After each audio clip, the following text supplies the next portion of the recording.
Bismillah ar-Rahman ar-Rahim wa salatu wa salam ala rasulih al-kareem wa ala alihi wa sahbihi ajma'in. Assalamu alaikum wa rahmatullahi wa barakatuh, everyone. I hope everyone is doing well. I'm really happy to see everyone who is on here live, and I know that maybe a lot of people couldn't necessarily make it to the class live, and we'll be watching the recordings later, so salam to you guys as well. I just want to make sure, so I have the presentation open, and I have my video on, so I just want to make sure that everyone can hear me well and can also see the presentation, and can also is able to see the video.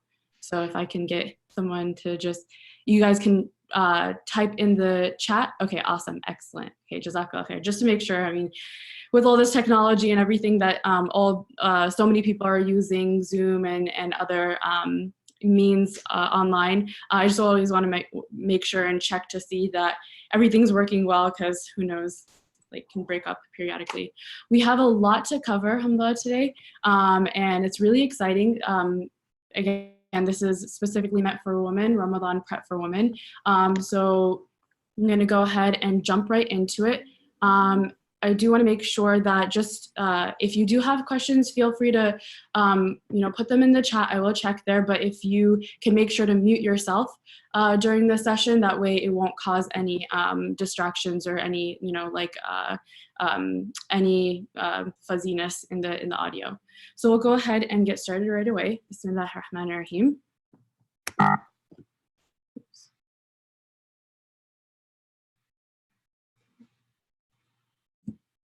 Okay, so today what we'll be covering, this is just an overview of the entire material for today. Inshallah, we're looking forward to completing all of this in a timely manner. I don't remember if I already said this. Myself, Atifa, and the other female instructor at Qalam, Ustada Fatma Let, will be covering this material tonight with you guys. So we'll trade off, we'll switch in between, and then afterwards we'll have time for Q&A. Again, we'll primarily do it through the chat medium, so go ahead and whatever questions you think of, feel free to type it in there, and eventually, inshallah, at the end we'll get to them. Okay, so we'll be covering in general the Fiqh of Ramadan. So somebody who may be unmuted, if everyone can just make sure to go ahead and mute themselves. Okay, give me 1 second.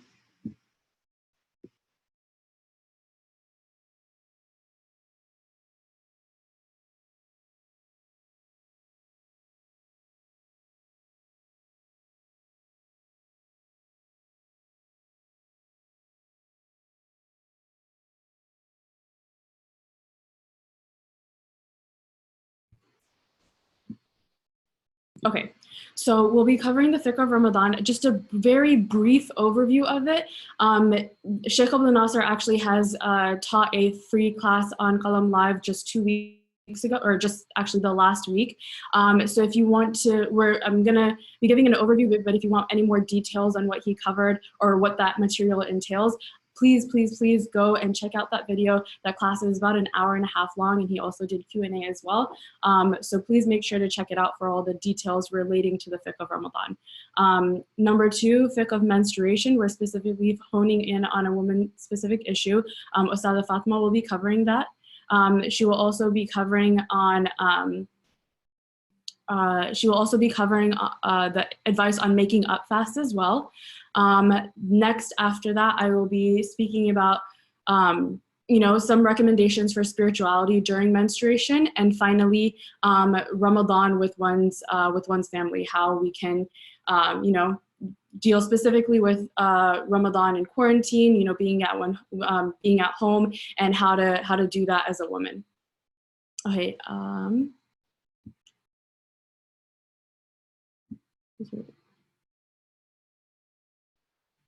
Okay. Okay. As we go ahead and get started, we're talking about the Fiqh of Ramadan. Within this, there's a couple of topics that we're going to hit. We're going to talk about definitions, why do we fast, who has to fast, and how do we fast.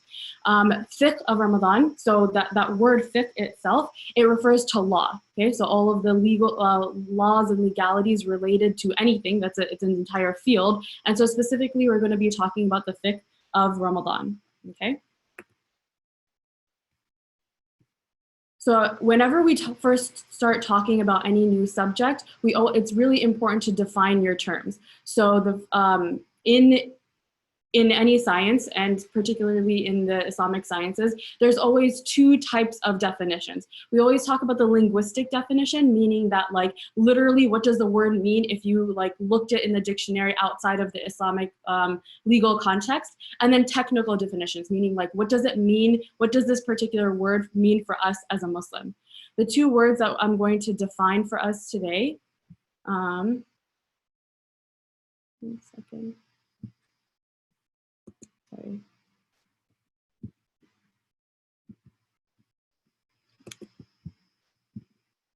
Okay, the two words that I'm going to define for us today are Ramadan and the word som or siyam. Okay, so Ramadan, it literally linguistically has the meaning of like this hot, heated, something that's baked hard due to heat, and it meant it just has that meaning in the Arabic language.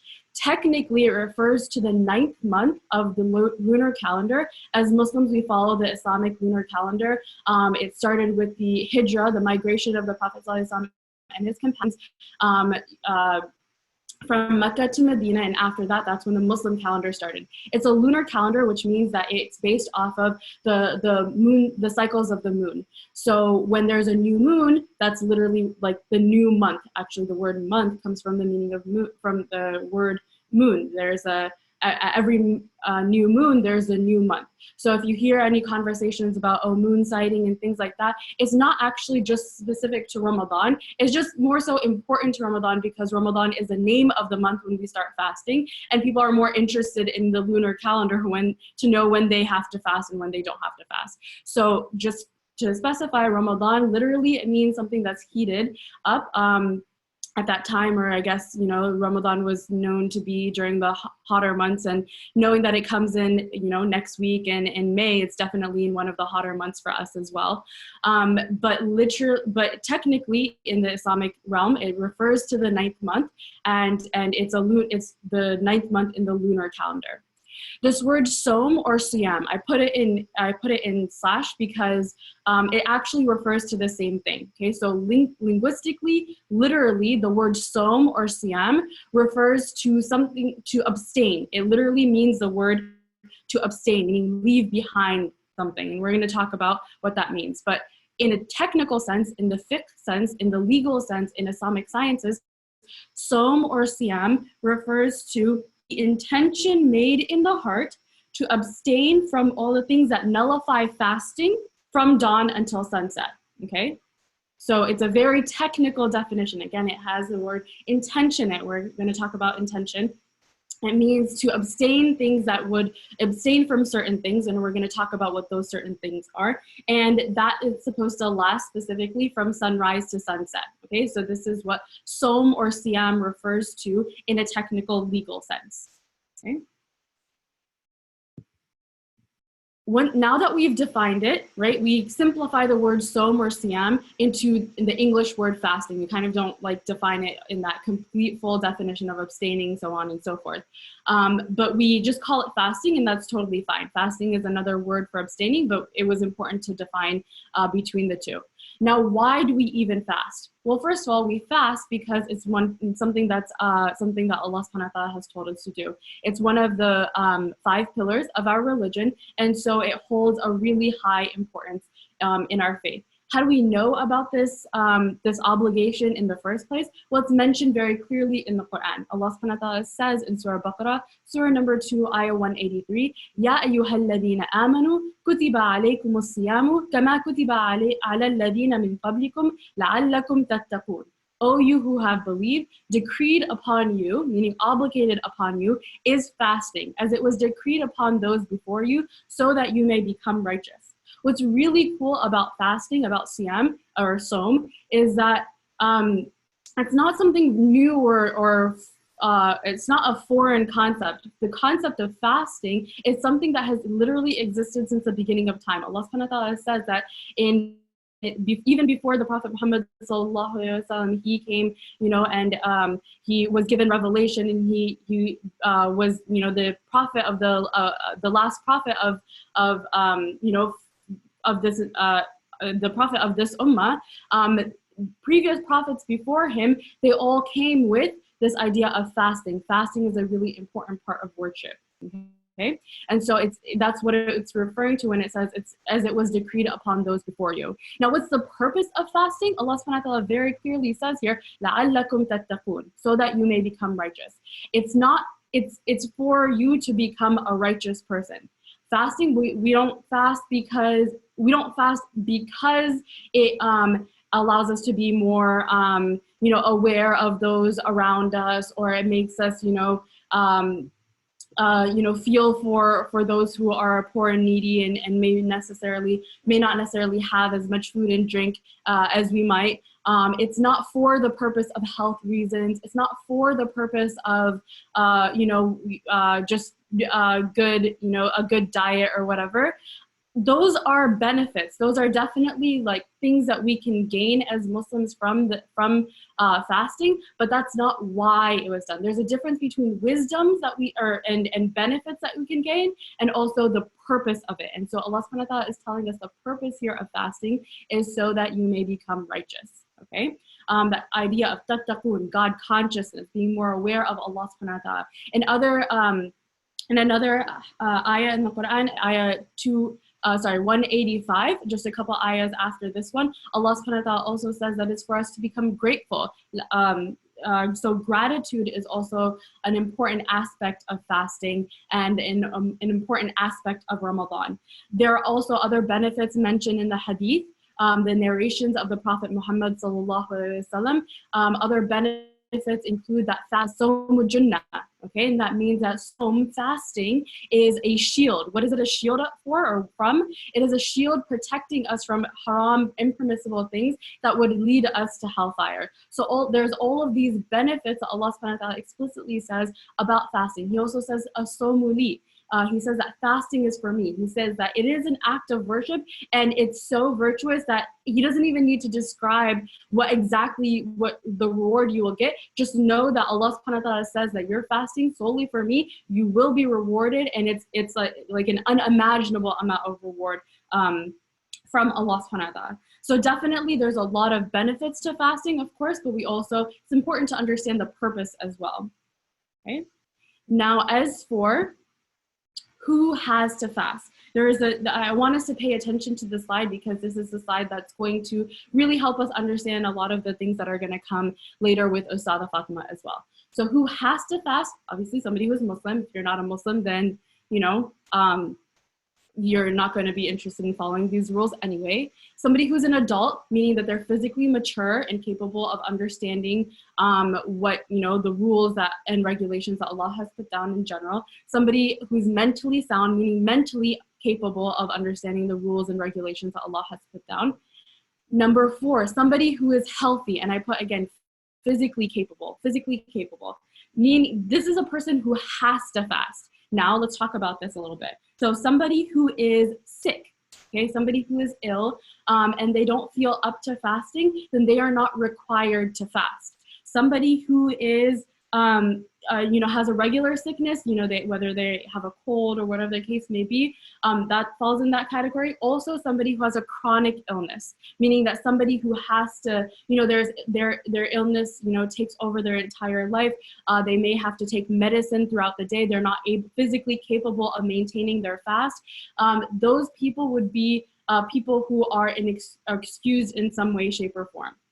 So I'm going to mention a couple more exceptions to this, but right now I'm just mentioning the types of people and what that type of person has to do to kind of rectify their situation or what the rulings related to them. Those details I'm actually not going to go into unless they're specifically related to women.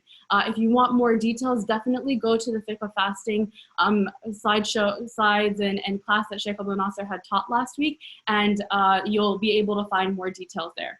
Okay, So now also in terms of health, that involves terminal illness, somebody who knows that they are terminally ill and may be passing away, they would not be required to fast. Somebody who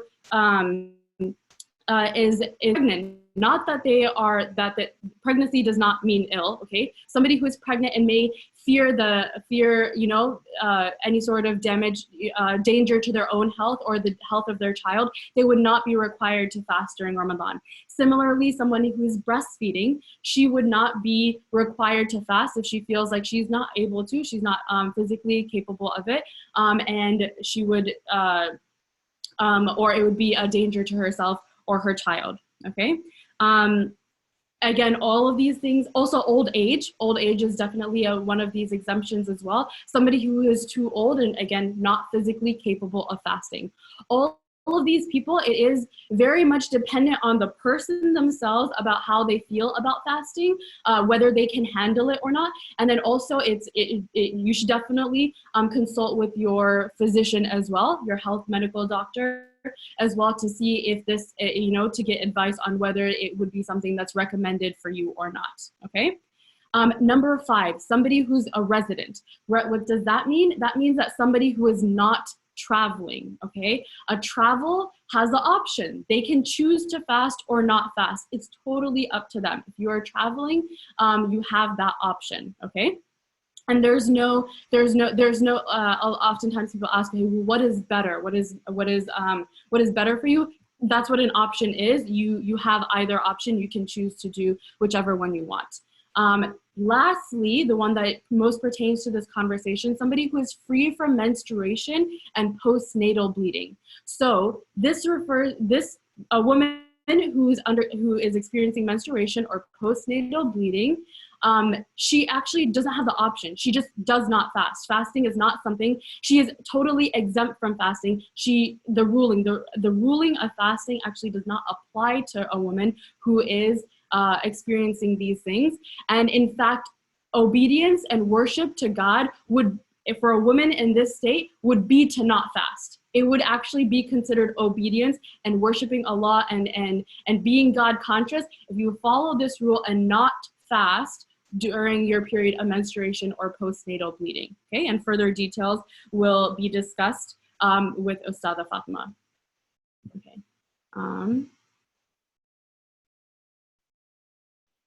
Okay. So now, what does it mean to even fast? How does one fast? One fasts by first waiting for Ramadan, of course. So what does that mean? Well, in our community, we don't have to necessarily go out and look for the moon ourselves, right? We talked about how the new moon determines the start of the new month. We don't have to do it ourselves, okay? So we, alhamdulillah, have a society where we have communities and things. So, whatever masjid or community you follow, they announce the start of Ramadan, it's Ramadan, okay? So wait until you get that announcement and then you would go ahead and start the fast, okay? Now, how does it work? First, you would be required to make an intention. What is the intention? The intention should be something specific. It doesn't, okay, so a lot of people have misunderstandings about intention. Intention does not have to be verbal.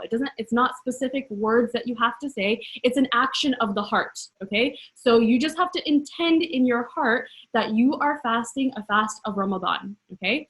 And this intention, the majority opinion is that this intention needs to be made before, for every day of fasting, okay? For every day of fasting, every Muslim who's intending to fast needs to make that intention for every day. So when would you make it?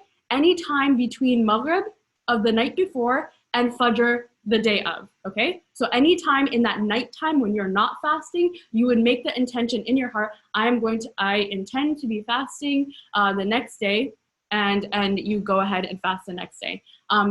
Again, the majority opinion is that you would have to make that intention every night. And by night, I mean between Maghrib and Fajr.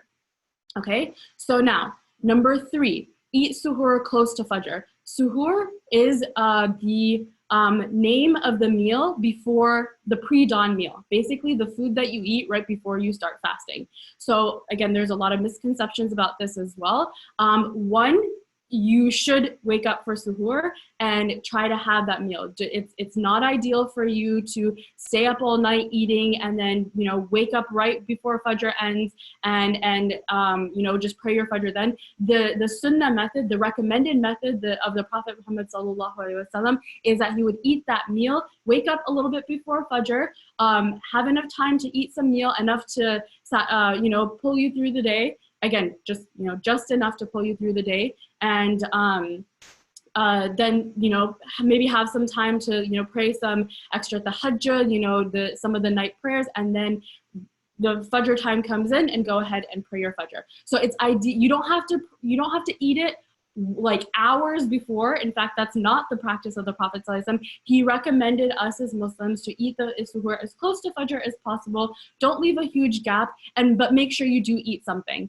The Prophet ﷺ, it's mentioned in different hadith narrations about him that he would, you know, eat things like dates for suhoor. You could eat anything. Definitely consult with a nutritionist or, you know, your doctor, whoever who, you know, or if you're aware of, like, you know, there's a lot of like recommendations for what's a good idea to have for suhoor, so that you are not overeating, not undereating, and allowing yourself to keep it pushing throughout the day.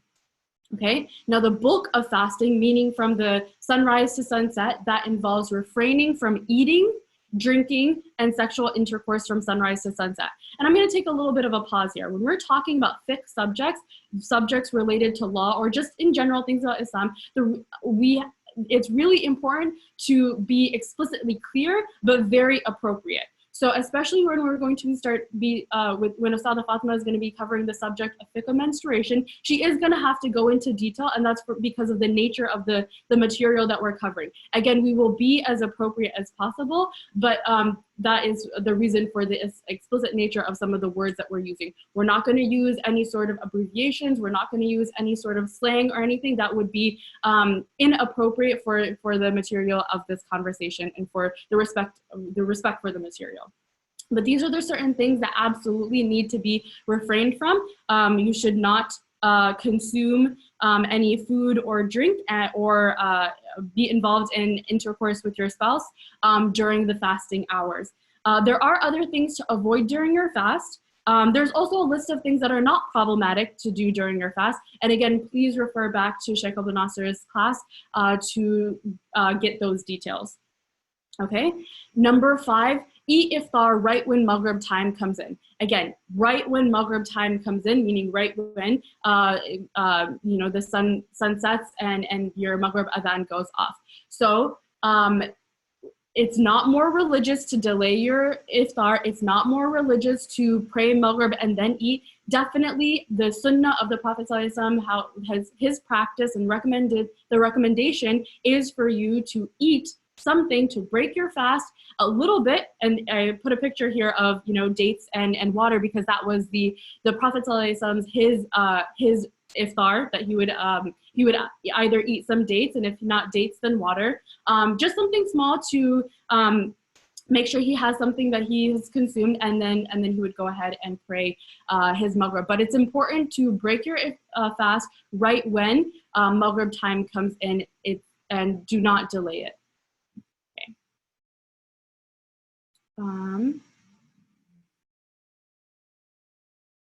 Okay. So now Ustadha Fatima will continue with the fiqh of menstruation. She will talk about more of these just general rulings related to it, as well as go into the things specifically related to fasting itself. So I'm going to go ahead and pause the video right here so that she can go ahead and join us for this portion, inshallah. Jazakumullahu khairan. Assalamu alaikum wa rahmatullahi wa barakatuh.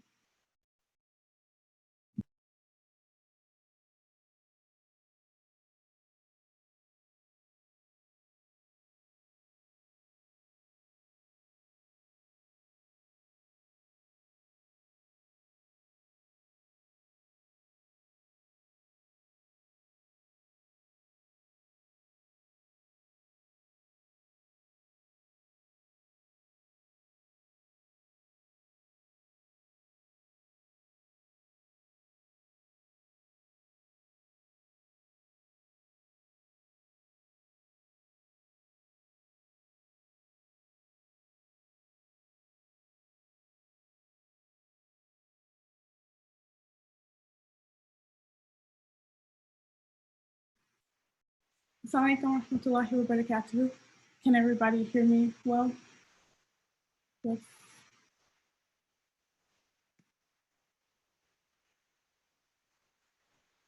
All right, perfect.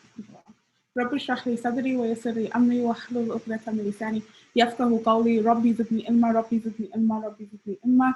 So I will be discussing the second portion of the course. So we'll be talking now about the fiqh of menstruation. Like Ustad Atfa mentioned before, because this topic is something that really needs to be discussed thoroughly, and also it needs to be done in a very clear manner, there are some things that we are going to talk about, and I'm going to be very clear in how I state it, but inshallah we'll still maintain appropriateness in terms of how we talk about them. So then next, the couple of things that we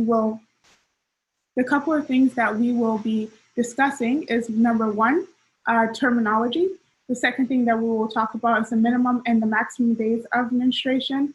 We'll talk about istihada, and when we go through terminology, then I'll be able to properly explain what istihada means.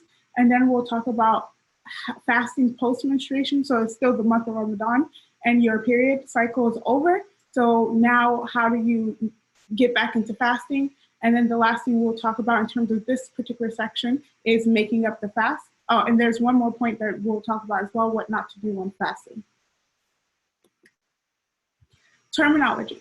So when we're talking about the fiqh of menstruation, there are a couple of terms that will come up in terms of being able to actually fully understand and fully be able to discuss what are the rulings in regards to in regards to menstruation. So the first term is called haid. So haid is the actual period of menstruation, so the actual time of the cycle. Then you have the next thing, which is called tuhur. And tuhur is the time between two separate menstrual cycles, so the time of purity between two separate menstrual cycles. Then we have what we call istihada. And istihada is when there is bleeding, but it's non-menstrual bleeding. We'll talk about exactly what that means. And then we have our last term here, which is called nifas. And nifas is postnatal bleeding or post-birth bleeding. Okay? Now, when it comes to haid, right, and when it comes to haid, there's a difference of opinion about exactly the minimum and the maximum days of one's period or one's menstruation cycle. But what we know is that there's many scholars who say that the minimum days of the menstruation cycle is 1 day and 1 night, and the maximum day is 15 days. Then there's another group of scholars, many scholars, who say that the minimum amount of days is 3 days and 3 nights, and the maximum amount of days is 10 days or whatever your norm is. And so here, the first group who say that is 1 day, 1 night, and the maximum of 10 days, that is representative of the Shafi'i school of thought. And then the second group of people who say, the second group of scholars who say that the minimum is 3 days and 3 nights, and the maximum is 10 days or whatever your norm may be, that is representative of the Hanafi school of thought. For the purpose of this presentation today, myself and Ustad Atfa, we've studied the different opinions, we've studied the different madhabs and how they've come to these conclusions and things of that nature, but we recommend and we take the opinion of 3 days and 3 nights and the maximum of 10 days and or whatever your norm is. And this will become more clear as we continue to go through, because it's important for us to have a framework that we're working with so that we're able to fully understand the different rulings and how they're applied. Now, when we talk about tuhur, meaning tuhur is the days, the period of time between two menstruation cycles, two separate menstruation cycles. So there should be a minimum of 15 days between two menstruation cycles. So for example, if someone's menstruation or someone's period starts on the 1st of the month and it ends normally on the 7th of the month, then their period should not start again on the 10th of the month. That would not be considered to be a period. That will be considered to be istihada. Now, the last word here is nifas. And nifas has a nifas meaning the post-birth bleeding or postnatal bleeding has a maximum of 40 days. Now, istihada. Istihada is when you experience blood or what seems to be a period, but this is during a time that it's fewer than 3 days of menstruation. So say, for instance, you thought your period started and then you don't see anything for the next 2 days, the next 3 days, the next 4 days, then that wouldn't be considered a period because that's less than 3 days. And then also if it's fewer, if it comes before your next cycle is supposed to come. So meaning if there has not been 15 days between two cycles and you experience some type of bleeding at that time, then that will not be considered to be menstruational bleeding. That will actually be considered to be istihada. In addition to that, if someone experiences bleeding that is more than 10 days or more than your norm, then that too outside of your norm. So say like your period usually lasts for 7 days and now you're going on to 10, 11, 12 days, then that outside of the 10 days, that will be considered to be istihada. The last thing is that in the situation of istihada, because now you're in a position where it's not your period, but you're still experiencing blood flow, you're still experiencing something coming out of your body, then what do you do in terms of your worship? Now, this is very interesting because there's also a difference of opinion here, but the main thing to keep in mind is that you will do wudu before every fard prayer. Before every obligatory prayer, you will do your wudu there. There's a small technical difference of opinion here, and that's when it comes to, say, for instance, you're trying to make up other prayers within that time frame. You're trying to make up other prayers within that time frame.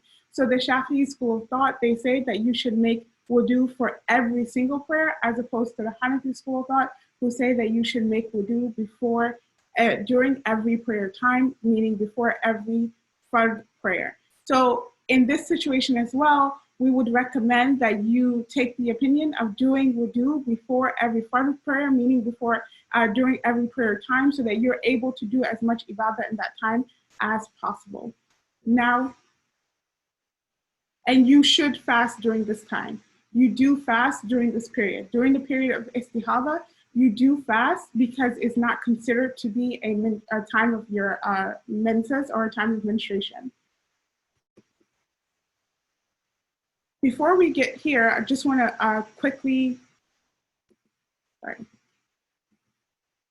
so before we go on, quickly mention the things that you should not do while you're fasting, what is not allowed to do while you're not praying, while you're on your menses, not while you're fasting, but while you're not praying, when you're on your period, what are the things that are not allowed for you to do? The first thing is physically holding and touching the Quran.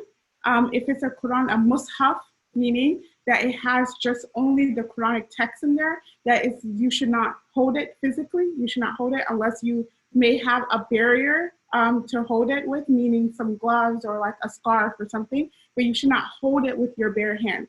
The next thing is that in terms of recitation of the Quran, recitation is allowed as long as you are keeping up with your regimen of reading the Quran. So if this is something that's a norm for you, you have a regimen, then it's important for you to keep up with that regimen. So your tilawah will be allowed, but make sure you're using care if you're handling the Quran, that you are not physically holding it with your own hands. The next thing that is not allowed during your time of your period or during your time of menstruation is fasting. You're not allowed to fast. It's actually, the obligation has been lifted from us for fasting. And prayer is also something that is not allowed at that time. That obligation as well has been lifted. And the last thing is having intercourse with your spouse. That is also something that is not allowed at that time. Now, the only thing that you will have to make up in this category would be fasting. You don't have to make up your prayers, but you will have to make up your fast later. And we'll talk about that as we get to it. Yeah. So now say you're done, your period is over, your menstrual period is over. Now it's time for you to start fasting.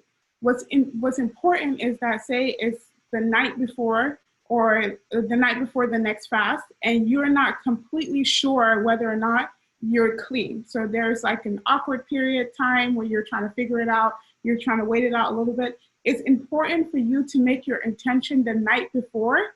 And then when you wake up in the morning during suhoor, but before Fajr, you check and see if you're able to fast. And then from there, you can either continue on with your fast or, if you realize that you're not ready, then you will not fast at that time. The next thing is qada. Qada is, a big part about this is that it's okay for you, it's possible for you to make intention to fast without being in the state of tuhur, like without having made ghusl. So once your period's over, usually you have to make a ghusl. And so if you're still in the state of trying to figure it out, you're still in the state of, I don't know if I'm praying or not, then you can still make your intention to fast, but you don't have to be in this, you don't have to make a ghusl in order to make your intention to fast. So you can make your intention to fast, and then the next day, if it shows that you are able to fast, that everything is clear, you're in the clear, and you're able to fast, then you would make a ghusl, pray your fajr, and then continue on with your fast for the next day, for that day. Now, qada. When qada means to make up the fast, making up the fast. Now, a lot of times what's said is that you absolutely have to make up your fast before the next Ramadan. Ideally, so that things are easier for you, so that you're not piling up on fasts over the next couple of years, just in case something happens, maybe one year you get sick, whatever the case may be, like may Allah protect us all. But just so that you're not piling up on fasts that you have to make up, it's very important that you make it a priority, yes, to make up your fast. And ideally, you can make up your fast, or you should make up your fast before the next Ramadan. However, it is not a requirement, nor is it a Fiqh ruling that you have to make up your fast before the next Ramadan. That rather, Aisha radiallahu ta'ala anha, the woman that she would teach in the community, and the young girls that she would mentor, it was a big part of her teaching, of her mentorship to them, that she would stress and emphasize to them that they had to make up their fast before the next Ramadan, just showing the importance of how important it is to make up your fast, basically, that you've missed. Okay, so I'm going to hand off.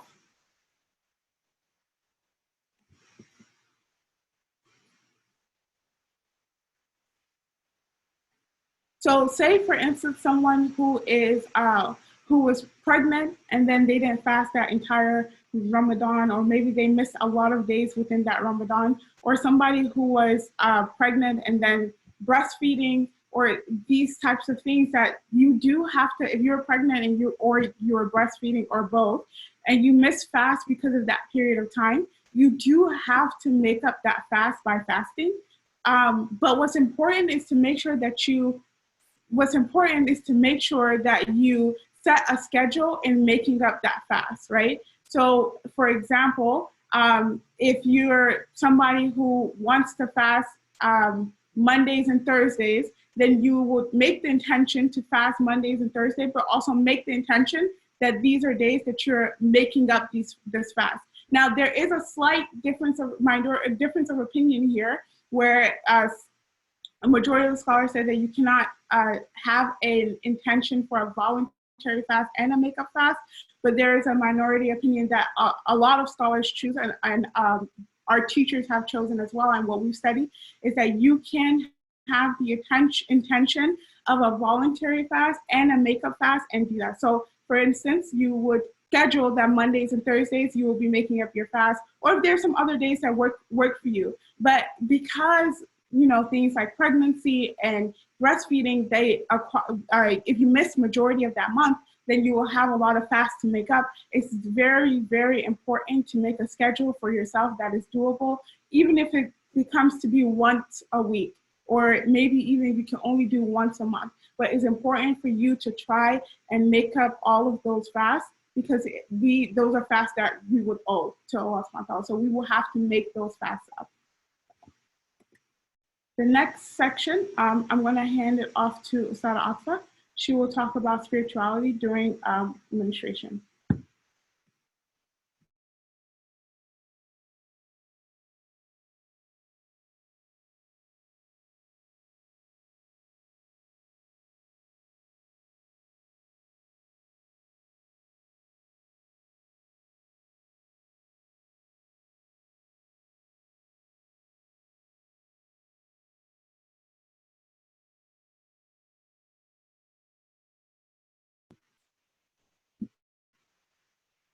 Right.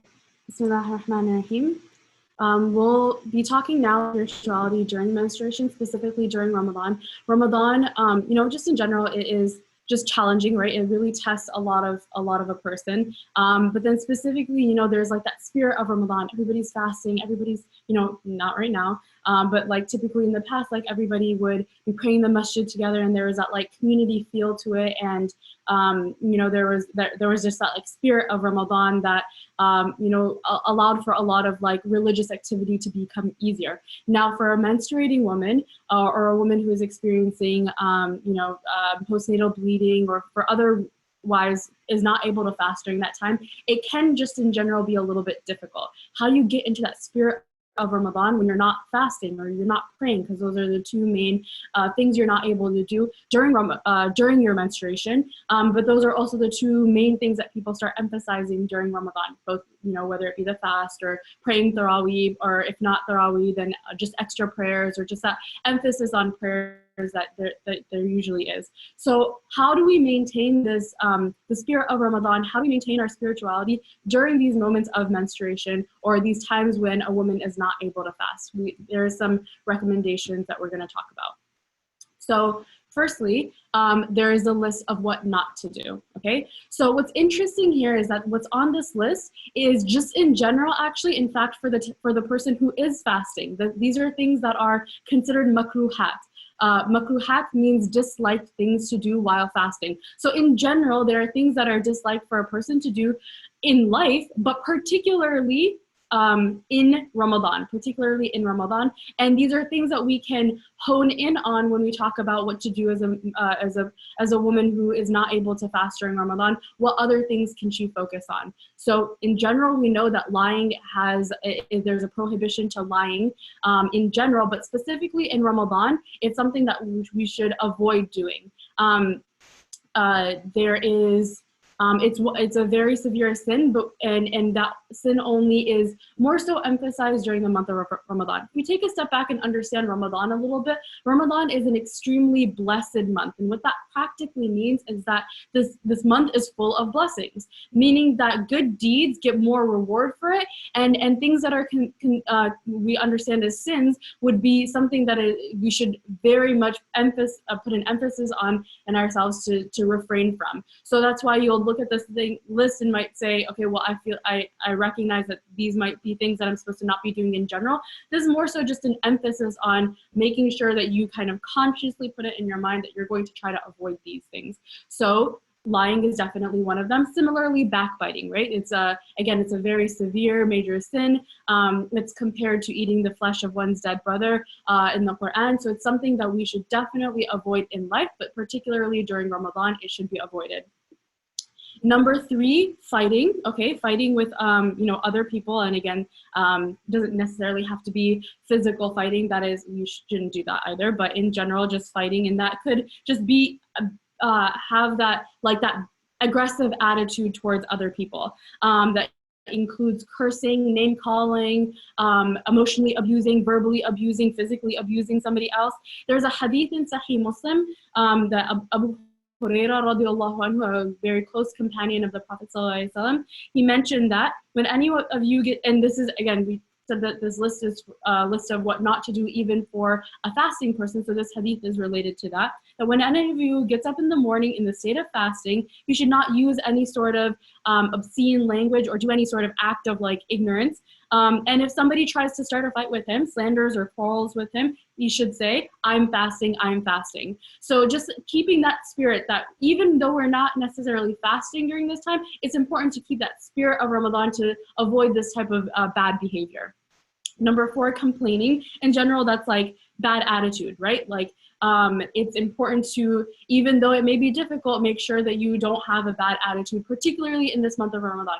You know, as women, you may know that like maybe your hormones are raging and you're maybe not feeling too well, or maybe not, you know, like just everything's bothering you, but just try to keep a further emphasis that this is a month of Ramadan. I want to make sure that I keep the blessings in it, and I want to make sure that I don't complain in general or have a bad attitude in general particularly during this month.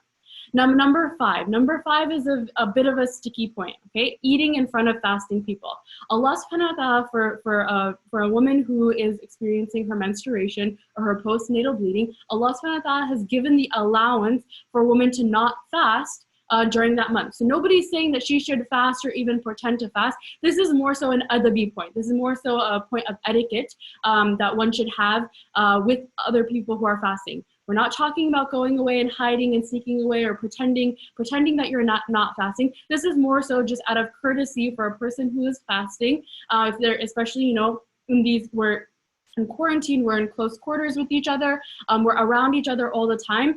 It's a woman who's experiencing menstruation, she can definitely, you know, grab her bite to eat, head to the kitchen, you know, get a snack, get her lunch, whatever, you know, whatever she needs to do. But just out of courtesy for the other people who are fasting in her household, it might be, you know, just to try not to like go and chomp your like burger in the middle of the day in front of them.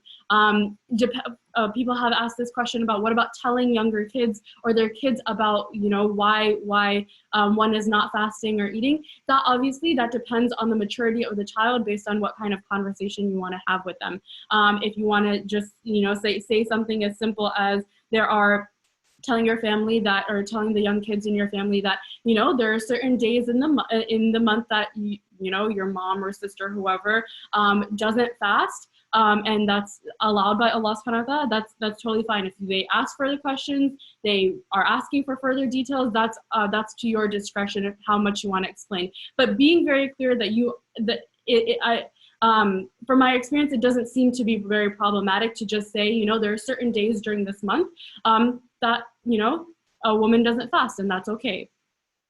Now, in terms of what to do, okay? What to do? What is something that we can do? Though Ramadan, there's an emphasis on, again, there's obviously a key part of Ramadan is that people are fasting and praying, and that's where the emphasis lies. That doesn't mean that there's no emphasis on anything else, okay? So these things that I mentioned here, these things, they don't require one to have that, be in that state of purification where, you know, she's not in her menstruation or she's not experiencing any other bleeding.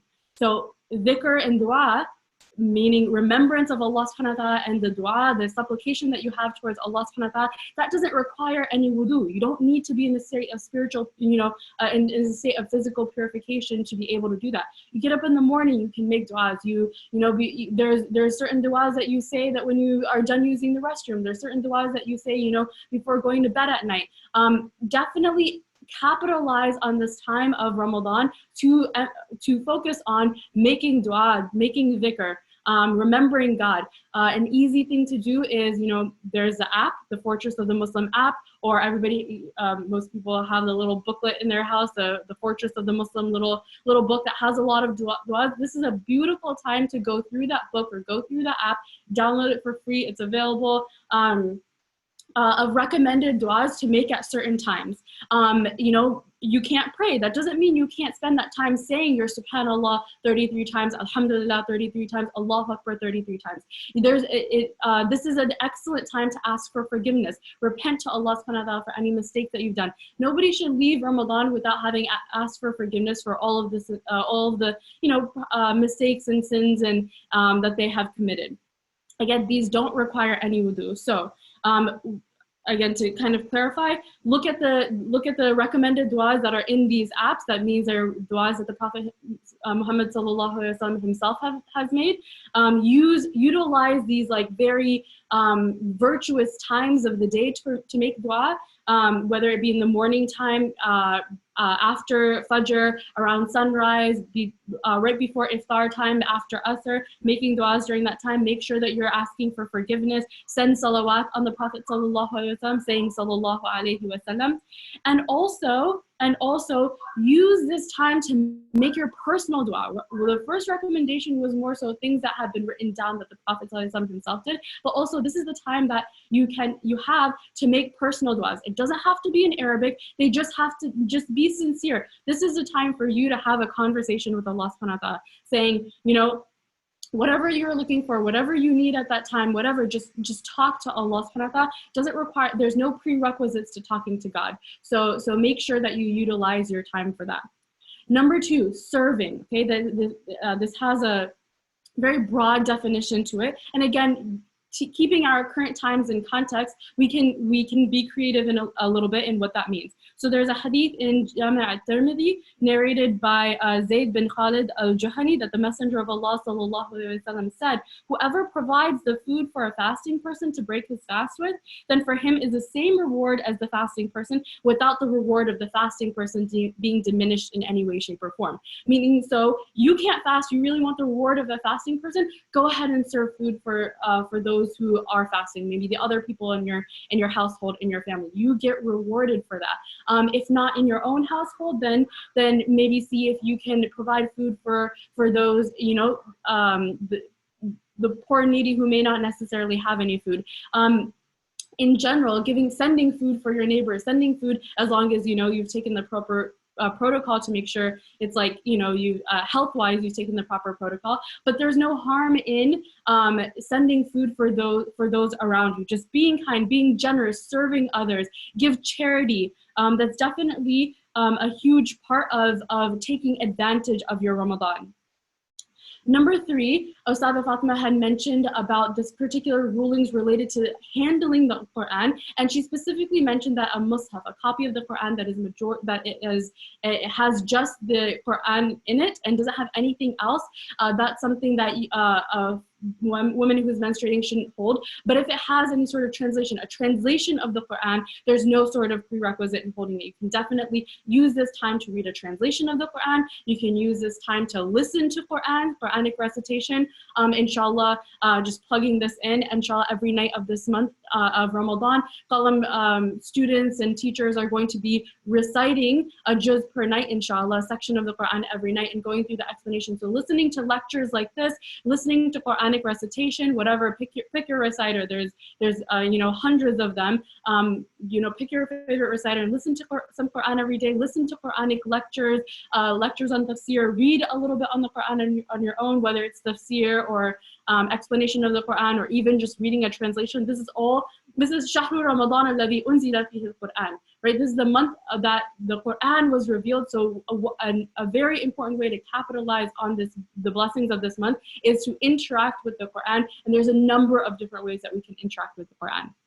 Number 4, learn. Just like the advice, prior about learning, spending time learning about the Quran. Just learn about Islam in general. So you want to learn about, this is the time to improve your character. This is the time to improve, clean your heart of any sort of spiritual diseases that you may have. This is the time to learn how to do that and capitalize, become a better person, become a better you. Another plug is that myself and another teacher at Qalam, Ustadha Samrina, we're going to be teaching a class solely for women throughout the month of Ramadan on specifically purification of the heart and spirituality, and how we can build on our spirituality during this month. So spend this time learning to only become a better person after the month ends. Finally, number 5, intention. Intention is very, very important and key. The Prophet ﷺ said, "Innamal a'malu binniyat." Okay, that means indeed actions are judged by intention. Okay, so how can we maximize the actions that we're doing? Is to just have great intentions. You're already living your life. You're already, whatever your daily schedule is that you have during quarantine times, whether it be working or not working, going to school, taking care of your family, whatever you're already doing, just put an intention in there that you're going to be doing it for the sake of Allah, and Allah will only magnify the reward that you're doing. So just be a little bit conscious about your regular daily schedule, and just have that intention again in your heart that you are doing this action for the sake of Allah, for the benefit of whatever, but primarily for the sake of Allah, and Allah subhanahu wa ta'ala will reward you accordingly. And that's something to keep in mind in general, right? In general in life, but also specifically during the month of Ramadan to maximize your time. I'm going to go ahead and pause here now, and I'm going to switch to Ustada Fatma, who will continue talking about Ramadan and spending Ramadan with your family during these times. Jazakumullah khair. Assalamu alaikum.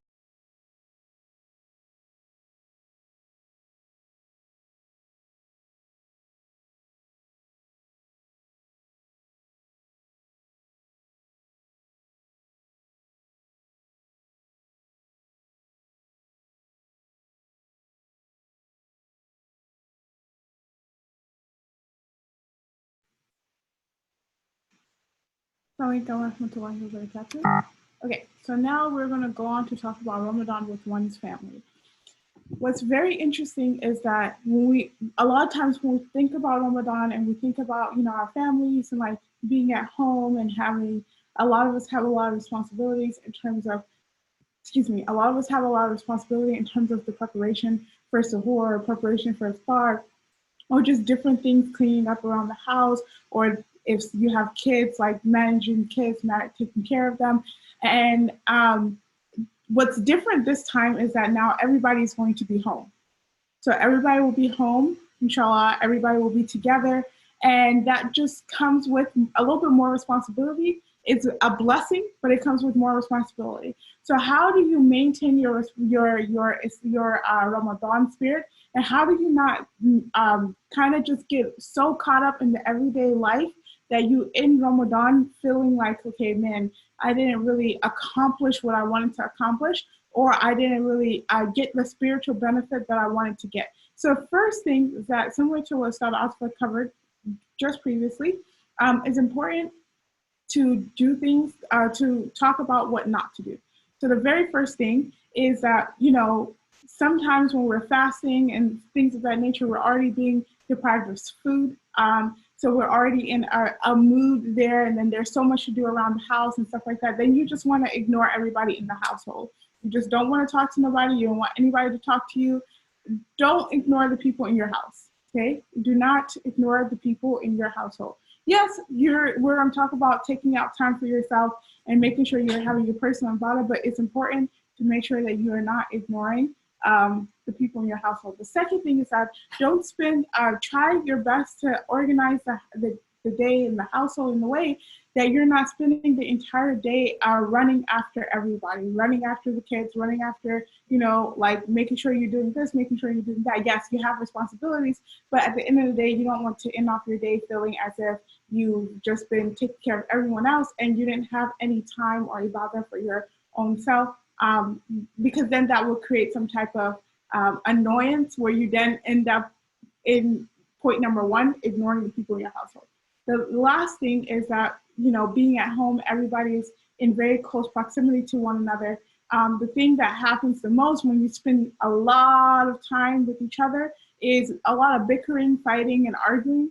And Salah covered this before, but it's important to make it a point to try not to be that way, to try not to be arguing or fighting or bickering or, snappy, like trying your best to just not be in a negative mood.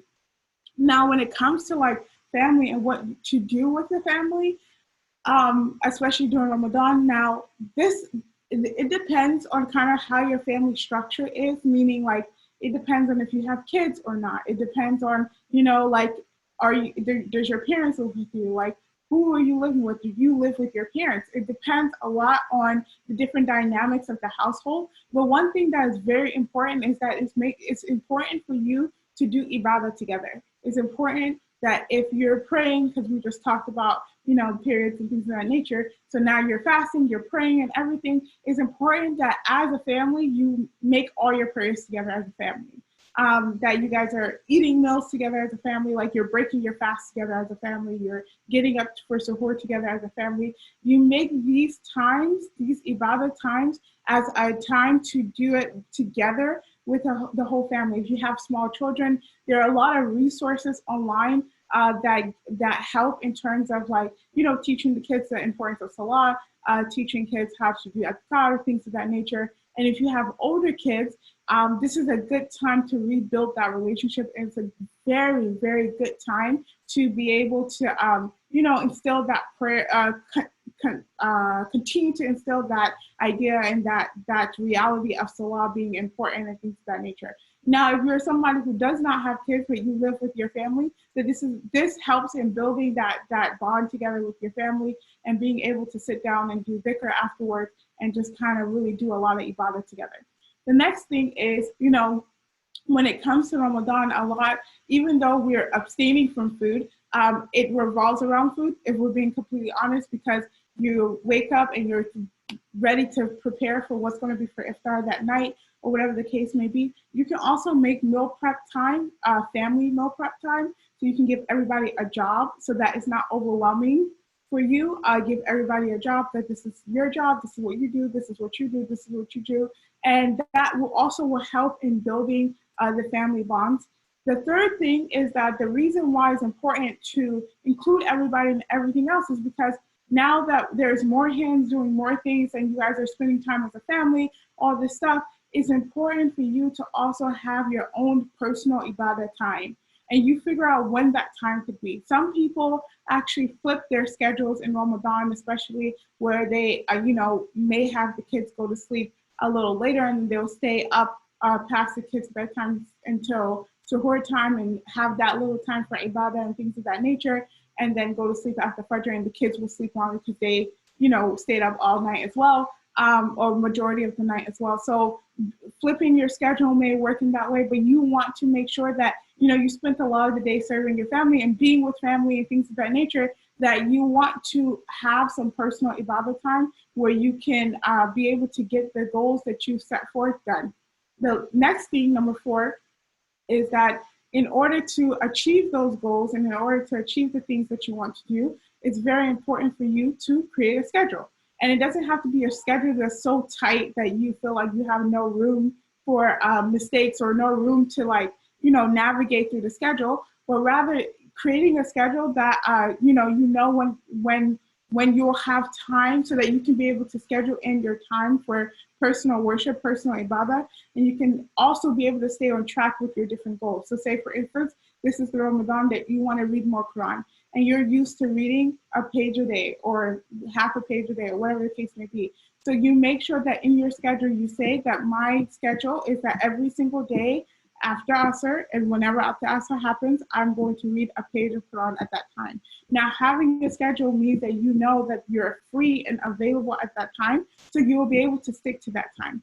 The last thing, number 5, that I would say is, especially with family, is to engage with the greater community. Because just because we are not able to all see each other face to face, or go to the masjid and see each other and things of that nature, it does not mean that the community no longer exists, okay? So your local community may be doing things.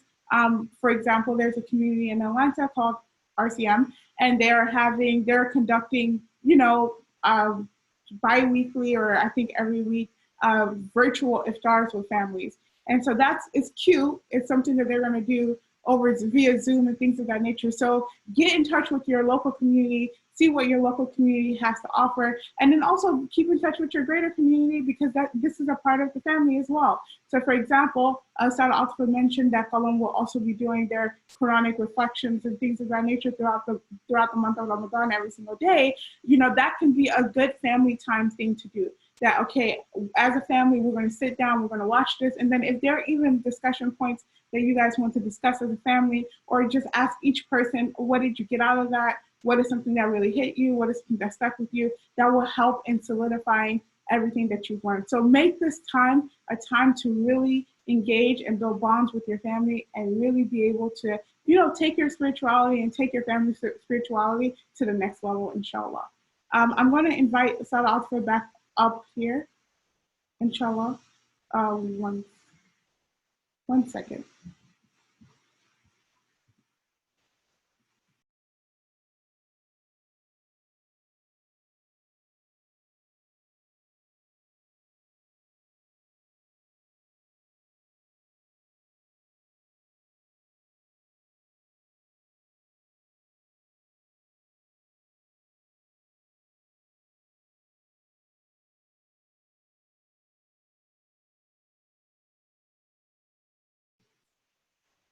Okay, we're gonna go ahead and answer the questions that are in the chat box.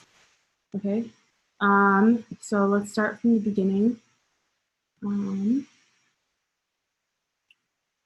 Okay, so there's a request for the closed captions. Inshallah, we'll talk to our admin to make sure that we can get closed captions added to the recording, inshallah. We talked about the definition of fiqh. Okay, how do we determine what is considered a danger to the child? That would be dependent on, that's a conversation to have with your doctor, your medical professionals, to see if fasting would be okay for you as a pregnant woman.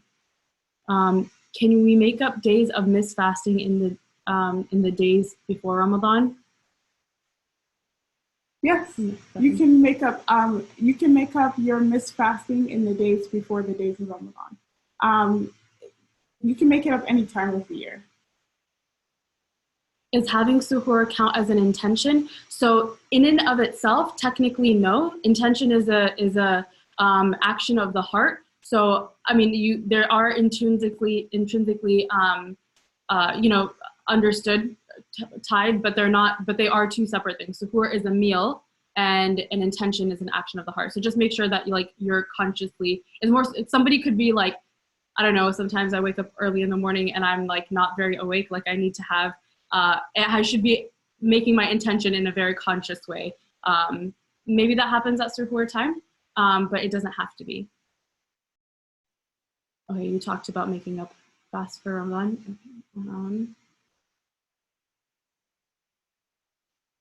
Okay, so whenever you are getting, nutritional advice about what to have for suhoor or for iftar, just to make sure that, you're keeping yourself going and healthy, it is important to make sure that you're hearing it from a qualified professional.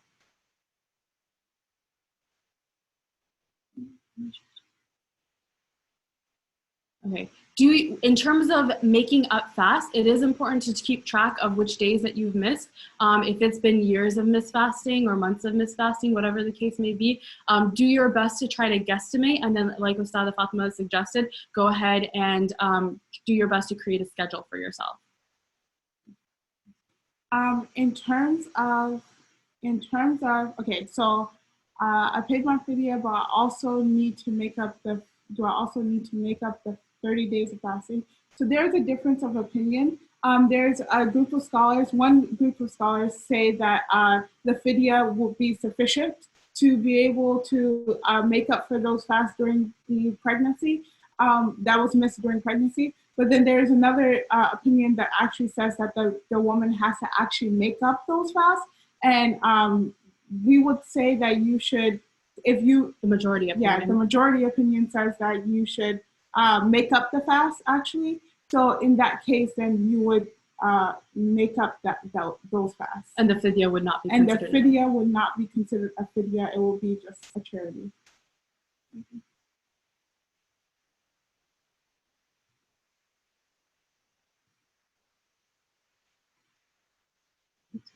So in terms of being able to handle the Quran while one is on their period, while one is not praying, you are allowed to, you're not allowed to touch the Quran in the sense that you will have, if it's just a mushaf that only has the Quranic text in it, you're not allowed to touch it, but if there's like a translation, then you can. In regards to recitation of the Quran, then you may recite it, but that is in the condition that you're following a regimen and you're keeping up with that regimen. No, it's best for you to take gloves or even get up. Sorry, the question is, can I change the placing of the Quran? So if the Quran is on one side of the room, can I pick it up and put it on the other side of the room? It's important that you use a scarf, or you may use like your clothing, or use some gloves to transport the Quran from one side of the room to another side of the room while you're on your menses.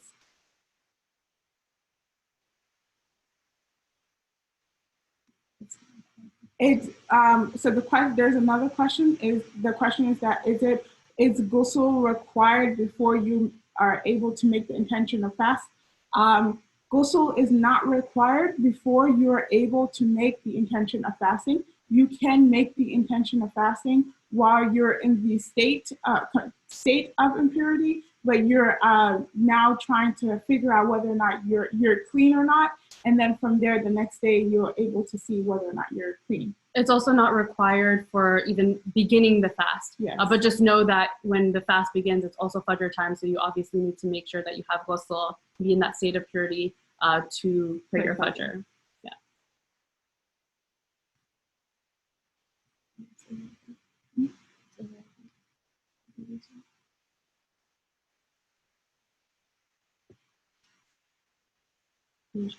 Okay, so the question is, do we need to have wudu before reading Quran and stay away from prayer areas while on period? Okay, so the first thing is about reading the Quran. If you are praying, then it's important for you to be in the state of wudu when you're handling Quran and when you're reading it. Now, in the situation of being in the prayer area, you can be in the prayer area if you're on your period. You just make sure that, we have the proper sanitary things that we need now to make sure that we're maintaining a clean area. It's all about making sure that that area still remains clean and that the proper sanitary procedures are being taken care of.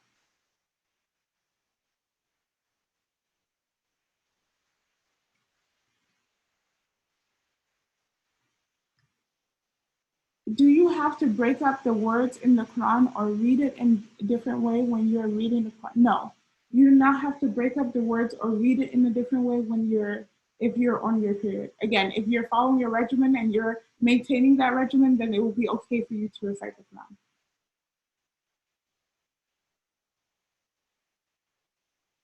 So yes, so the question is, can I fast for Sha'ban but count that as a makeup fast as well? You would have to make sure that you make the intention of a makeup fast and then also make the intention of Sha'ban. Again, there is another opinion that says that that is not possible, but the opinion that we follow and our teachers follow is that you can make the intention for both and that will be sufficient.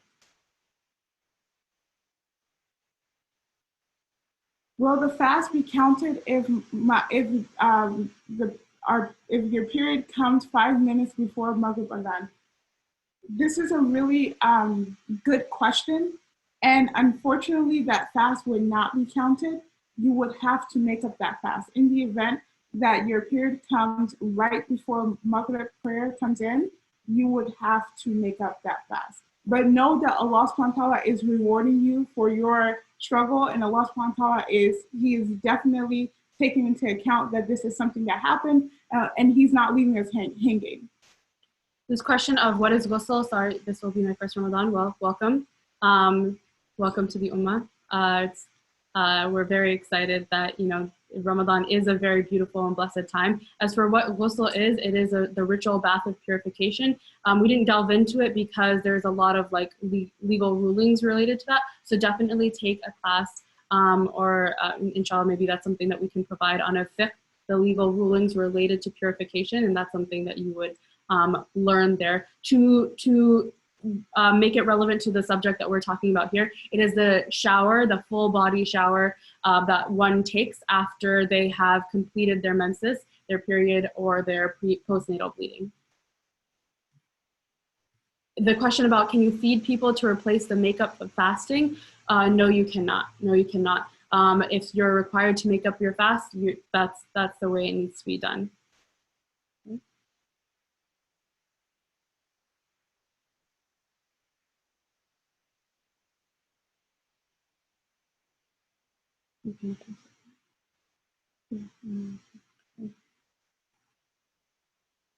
Sorry, we're just trying to make sure that we're getting through all the questions.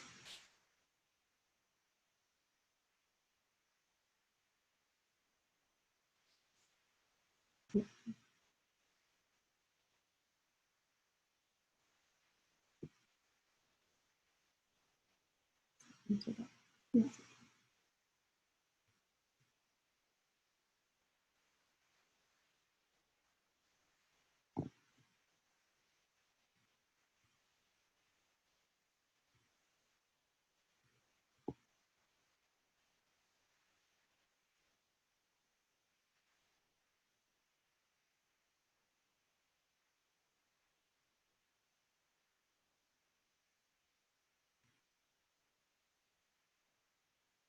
So if anyone was not aware of the 15 days of tahar, that non-period ruling, and didn't understand the concept of the istihada and what haid, which is the word for period, all of those like numbers and details related to ruling, just from now on, inshallah, try to make sure that you do keep track of it, keeping in mind these rulings, and try to keep track accordingly. Also, I would recommend, especially because, you know, sometimes when it comes to periods and menstruation and things of that nature, it can be very tricky. Like sometimes you think that you have a norm and then all of a sudden things switch and go out of place or whatever the case may be. I would 100% recommend that you download on your phone, or if you're able to manually do it, a period tracker. Keep track of your period, because then you can also know how many days in between you have, or when was your last period, or when is the next one starting. And even if you don't have a norm and things are kind of like all over the place, then that you're able to see, okay, I consistently spot for 10 days before my real period arrives, right? So you're able to keep track of these things and really get to know your body. You make the intention to fast right before Fajr or during Suhoor. You have to make the intention the night before. It's any time between Maghrib and Fajr. So it could be during your Suhoor as well, during the Suhoor as well, that you make the intention. Do you have to pay fidya for fast not made up from the year prior? So no. So you have there's no time limit for when you can make up fast. It was just the recommendation of Aisha radiallahu anha that she told her students to try to make up fast from the previous year before the next Ramadan. But the legal ruling is that you have until you pass away. That's how much time you have to make up their fast from any previous Ramadan. So that's where the recommendation that Ustadha Fatima gave of creating a schedule for yourself in terms for you to be able, and it can be a lifelong schedule. And that's why the recommendation of even, if you can, your capacity, you can only fast one extra day per month, or, maybe one extra day per week, or whatever you can handle. Just making that plan for yourself is what the recommendation is, and it doesn't have to be done before the next Ramadan. Now, the next question is during the ending time of your period, and where the discharge is like a light color, or sometimes there's no color, but then later a little bit of color comes.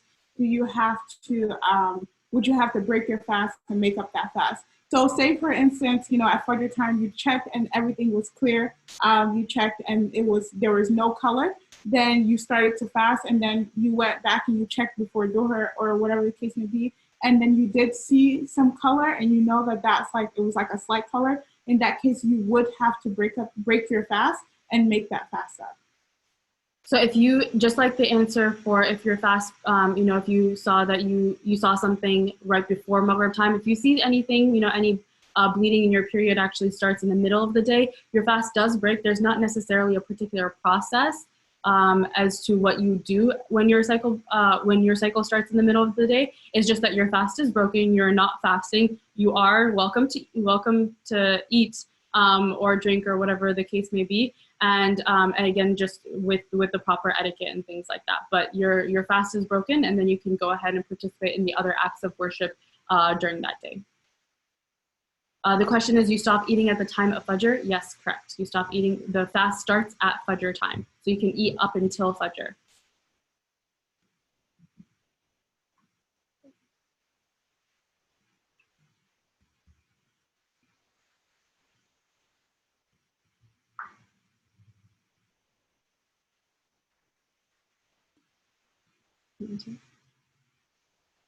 Okay, so the question is, did you mention that before doing extra fasting, you should complete your missed Ramadan fasting first? So this actually is where there is a difference of opinion. So some scholars say that you can't combine intentions. So you would have to, you wouldn't have to either way. It just depends on what your intention is. So for example, there is that recommendation to fast 6 more days in Shawwal, the month that follows right after Ramadan. You're not allowed to fast on Eid, but any other 6 days in the next month, it is a recommendation to fast. So if you're following the opinion that you can't have multiple intentions, then you would specifically make the intention, okay, I'm fasting these 6 days as Shawwal, or otherwise you would make the intention, I am fasting these days as a makeup fast. But it just does depend on your intention. If you're following the opinion that our teachers follow, that you can have multiple intentions for a makeup fast as well as a voluntary fast, then you can say,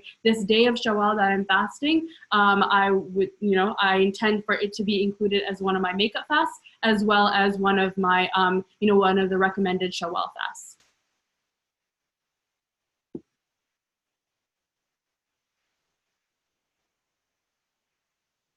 If you thought that you had your period, but then it doesn't continue for the 3 days, so you just have 1 day of bleeding or whatever the case may be, and then if nothing happens after that, you will have to make up those prayers for that day.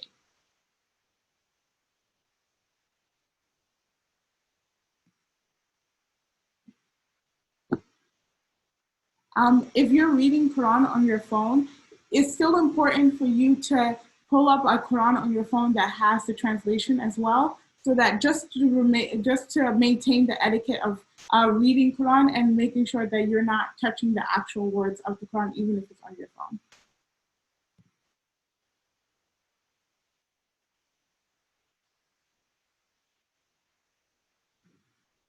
It depends. Okay, the question here is, how about checking if we are clean after our menses? Do we have to insert cotton to check? No, you don't have to insert anything. Like you would clean yourself as normal and then use a tissue paper or whatever the case may be, and just wipe and then look at the color from there. If you wake up late and you need to do ghusl, can you eat your suhoor and make your ghusl after suhoor? Yes, you can. Yes, you can, just as long as you make sure that you have a ghusl before you pray your fajr.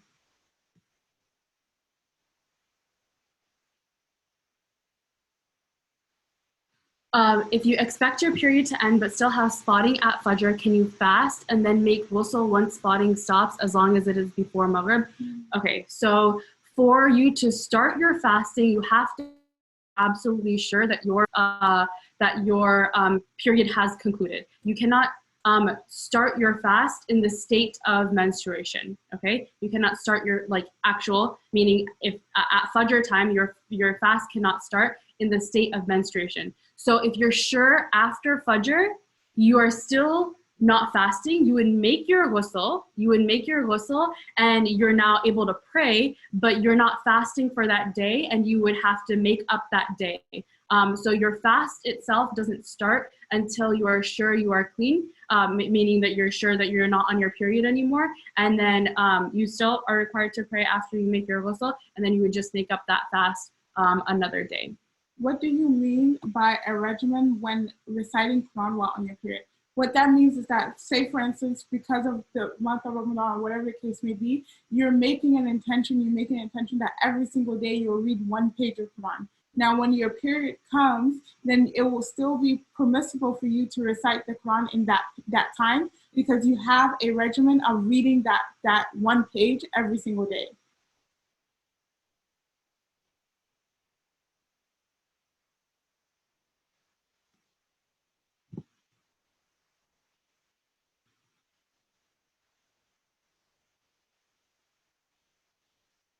So if your period lasts for 6 days, but you always get some discharge when no active bleeding happens for 2 days, should you wait and make a ghusl for those 2 days? Well, it seems like that's something that's consistent, so that will be actually considered your norm. So you would wait and then make a ghusl, because it's still within the 10-day time frame.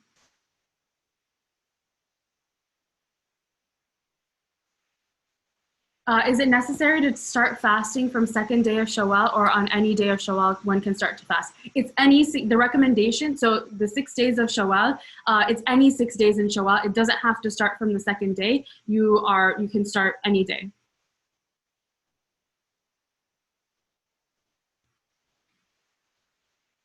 No, if there's gaps, okay, so there's a question that what if there's gaps in our period while where we don't bleed, would we have to make up those prayers? If, say, for instance, like the previous example, you have a period that is 6 days long, and say for the first 4 days you see blood, but then you don't see anything the fifth day, but you see something on the fourth day and on the sixth day and the seventh, or the sixth day, or whatever the case may be. In that situation, then you will consider that a part of your norm, and you do not have to make up the prayers within that time frame of your period.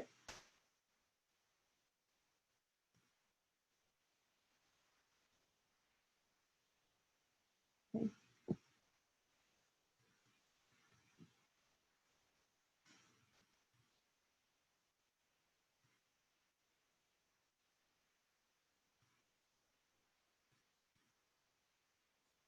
Okay, so the question on what advice would you give to those who are on their period during the last 10 days of Ramadan? It gets difficult as you cannot do as much ibadah. The same recommendations apply that we talked about in terms of what you can be doing. Definitely, just because you are not able to fast or pray, and there's those limitations that Ustadha Fatima talked about in terms of touching the Quran, that doesn't mean that you can't do everything else. And Allah subhanahu wa ta'ala again rewards you for your struggle. He rewards you for your struggle. If this is, you're in the month of Ramadan, that spirit of Ramadan that I was referring to, where everybody around you is fasting, it can be a little bit difficult for a Muslim woman to not be able to fast during that time. Just remember that Allah subhanahu wa ta'ala created you in that way, and that difficulty that you're experiencing, Allah subhanahu wa ta'ala will reward you for it.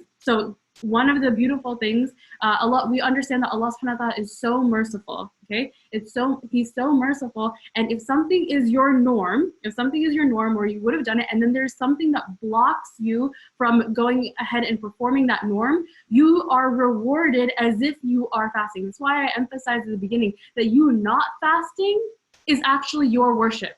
You not praying is actually you getting rewarded for it. Why? Because you're not following what you want to do in the society. Rather, you are following what Allah subhanahu wa ta'ala has commanded. And for you as a woman during your period of menstruation or postnatal bleeding, the command that Allah subhanahu wa ta'ala has given you at that time is for you to not fast. Is for you to not pray.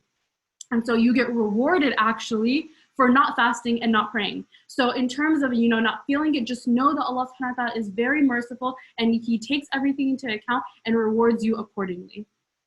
The next question is, a translation of the Quran. Is a translation of the Quran entirely okay to read without gloves or barriers of some sort? Yes. If you're reading a translation of the Quran and it's the English or whatever language it's translated into, then that will be okay to carry and deal with without any barrier.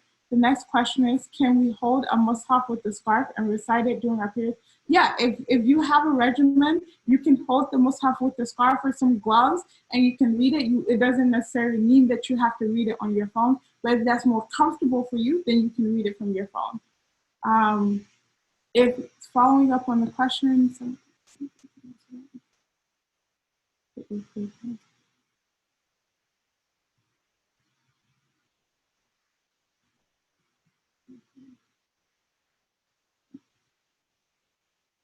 Okay, can you smell food while fasting? I was told by a teacher that, okay, so can you smell food while you're fasting? Yes, you can. Obviously, you don't want to, make yourself hungry while you're fasting. That would be a kind of torture. But in terms of its permissibility, you are allowed to smell food. You're not allowed to inhale things. So one of the things that Sheikh Abdul Nasser talks about in his Fiqh of fasting presentation is that things that you inhale, so whether it be inhalants, like if somebody needs to use an inhaler, that they have asthma or something like that, something that they, or nose drop, something that directly goes, their medication or something that goes into their nose, or something that they're inhaling, definitely like smoking and things like that would be impermissible during the fast, because those are that's an actual substance entering into your nose and mouth, and that wouldn't be allowed. But just having good smells, or whether you define good as like the smell of food or perfume, cologne, otherwise, there's no, or incense and things like that, that's not, there's no issue with that. So if you don't have a regimen, does that make it impermissible to recite the Quran? It just means that you should start a regimen.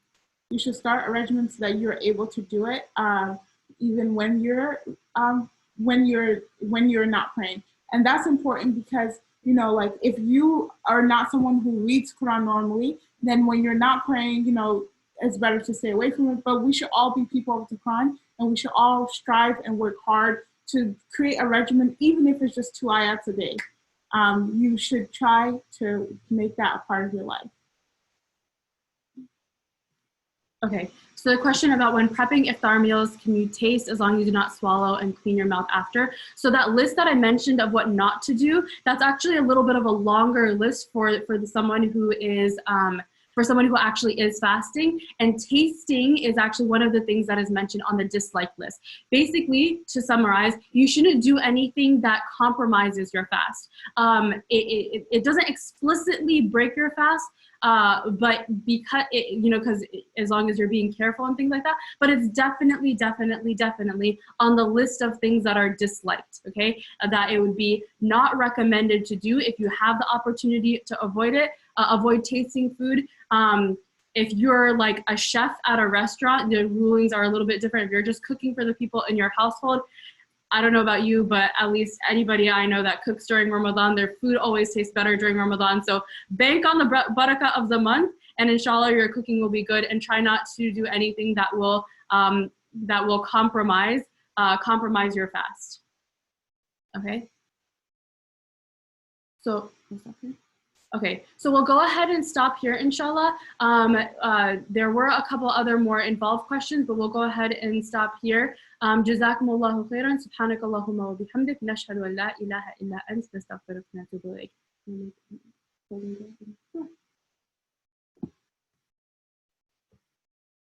Bismillahirrahmanirrahim. Alhamdulillahi Rabbil Alameen. Ar-Rahmanir-Rahim. Maliki yawmiddin. Iyaka na'budu wa iyaka nasta'in. Ihdina as-siratal mustaqim. صراط الذين أنعمت عليهم غير المغضوب عليهم ولا الضالين. Ameen. I pray that Allah subhanahu wa ta'ala gives us all a wonderful Ramadan, that Allah subhanahu wa ta'ala makes us people who are people of the Quran, that Allah subhanahu wa ta'ala blesses us and gives us the ultimate reward this Ramadan.